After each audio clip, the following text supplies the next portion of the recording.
ওর অসুবিধা আছে। ওর নার্ভে না পোলিও কোনো বুঝতে পারিনি। ওকে অনেক চিকিৎসা করিয়েছে কিন্তু ও সেরে উঠে নাই। হসপিটালে নানা জায়গা, পিজি, রাঁচি অনেক জায়গায় নিয়ে গেছে, অনেক কিছু পরীক্ষা করেছে কিন্তু ও ভালো হয়নি। এইটা ওর 8-9 বছরে ও স্কুল যাচ্ছিল, তার হাঁটাচলা করছিল, স্কুলেও যাচ্ছিল, ছোটা দৌড়া সবই করছিল, কিন্তু আস্তে আস্তে ওইরকম হয়ে গেল। না, তখন ছুটি যেত, হেঁটে হেঁটেই যেত। 8-9 বছর বয়সের পরের থেকে হয়েছে। 8 বছর বয়সের পরের থেকে ও হাঁটাচলা করতে পারেনি। পরে স্কুল ওই তো কোলে করে ছোট ছিল তখন নিয়ে যাওয়া হতো, আর এখন হুইল চেয়ারে করে নিয়ে যাওয়া হয়। অফিস থেকে এসআই অফিস থেকে ওকে হুইল চেয়ার দেওয়া হয়েছে, হুইল চেয়ারে করে নিয়ে যাওয়া হয়। এখন ব্যবস্থা ওইখানে ওই বিডিও সাহেবের ওইখান থেকেই গেছিল পুলিশ, যে হ্যাঁ প্রোগ্রামে ছিল যে তাহলে বাচ্চাটাকে কি করে পরীক্ষা দিতে নিয়ে যাব, তাহলে বললো যে পুলিশের গাড়িতে নিয়ে যাবে। কতটা কষ্ট হয় বাচ্চাটা একদমই হাঁটাচলা করতে পারে না, ওকে মানে দুজন মিলে তুলতে হয়। ওর বাবা মা, আমি ওর পিসি হই, ওর বাবা মা ওকে তুলে নিয়ে গেল। বাবা কি করে?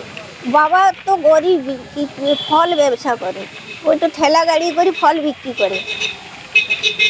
এমনি অসুবিধায় ওরা 5 বোন। কাজের করতে কষ্ট হয়। হ্যাঁ, চলতে পারে না বলে ওই যে পায়ের নিচে কোমরের থেকে পা পর্যন্ত হাতগুলো উঠ করে দিতে পারে না।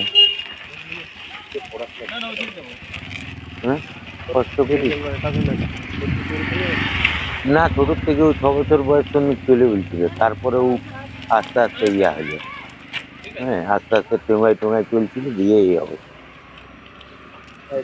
দেখাইছি কলকাতা, পিজি, এই ধারে রাঁচি, রিমিল। হ্যাঁ, ডাক্তার কই ওই একটু সুবিধা হয়েছিল, অন্য আর কিছু না। পড়াশোনা করছে, হ্যাঁ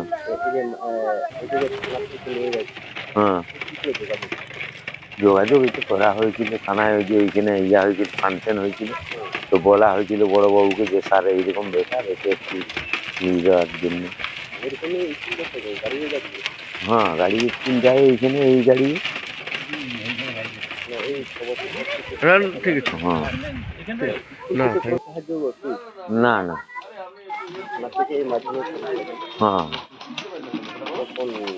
হচ্ছে আমাদের মাননীয় এসপি সাহেব যখন রানীবাগ থানা এলাকায় গেছিলেন বা আমরাও গেছিলাম, তখন পুলিশের কাছে ওই পায়েল যে আছে ছাত্রী, সে এবং তার বাড়ির লোকজন আমাদের কাছে একটু অনুরোধ করেন যে মাধ্যমিক পরীক্ষার সময় যাতে তাকে একটু স্কুলে পৌঁছে দেওয়ার এবং স্কুল থেকে বাড়ি অবধি পৌঁছে দেওয়ার একটু ব্যবস্থা করা হয় যাতে। তো পুলিশের দিক থেকে তাদের এই অনুরোধটি রাখা হয় এবং আমরা পরীক্ষার প্রত্যেকটি দিনই তারা যেভাবে চেয়েছিল সেইভাবে আমরা তাকে বাড়ি থেকে স্কুল অবধি এবং স্কুল থেকে বাড়ি অবধি আনানোর ব্যবস্থা করেছি, এবং এটি সে যাতে সুষ্ঠুভাবে পরীক্ষা দিতে পারে এবং আরও ভালো জায়গায় যেতে পারে, তার জন্যই আমাদের বাঁকুড়া জেলা পুলিশ তার পাশে দাঁড়িয়েছে, এবং আশা করব তার পরীক্ষা খুব ভালো হবে এবং ভালোভাবে পরীক্ষা সম্পন্ন করবে। আরো অনেক প্রতিবন্ধী রয়েছে বা সম্পর্ক রয়েছে, তাদের ক্ষেত্রে কি একই অবস্থা?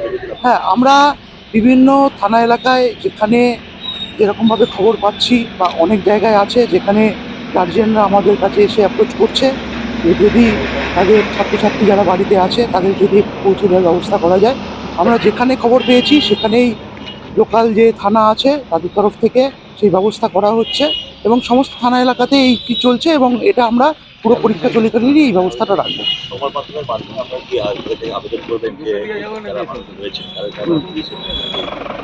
হ্যাঁ, আমরা যেগুলো খবর পেয়েছি বিভিন্ন মাধ্যম থেকে এবং যারা সরাসরি পুলিশের কাছে অনুরোধ করেছে, আপনাদের কাছে এটাও আমাদের অনুরোধ থাকবে, এই ধরনের যদি কোনো আপনাদের কাছে কোনো খবর থাকে, এই ধরনের আরও পুলিশের সাহায্যের দরকার আছে তাকে যাতায়াতের ব্যাপারে বা অন্য যে কোনো ব্যাপারে, আমরা বাঁকুড়া জেলা পুলিশ প্রত্যেকটি থানা তাদের পাশে থাকবো এবং তাদেরভাবে সর্বতভাবে সাহায্য করতে পারি সেই চেষ্টা আমরা জেলা পুলিশের তরফ থেকে করব।